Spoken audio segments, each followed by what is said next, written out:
How to schedule shifts on Doordash. To schedule shifts on Doordash, you can follow these steps. You first want to open up the Doordash app and then go over to the Schedule tab. Once you've found that, tap the day that you want to schedule a shift and then tap the time slot that you want to work. After that, you can tap Schedule Dash. You can also schedule shifts on Doordash by going to the Doordash website and logging into your account. Here are some things to keep in mind when scheduling shifts on Doordash. You can only schedule shifts up to 6 days in advance. You can only schedule shifts during the hours that Doordash is operating in your area. You can only schedule shifts if you have been approved to be a dasher. And you can only schedule shifts if you have a valid driver's license and insurance. If you're unable to schedule a shift, you can always Dash Now. Dash Now allows you to start working immediately without having to schedule a shift in advance. And here are some tips for scheduling shifts on Doordash.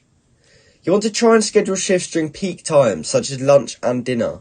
You want to schedule shifts in areas where there are a lot of restaurants and people. You want to schedule shifts that are convenient for you. And finally, you want to be flexible with your schedule. And that is exactly how you can schedule shifts on Doordash. I hope you found this video helpful, and if you did, please comment down below to say this video helped you out, and like and subscribe for more content like this. Thank you for watching.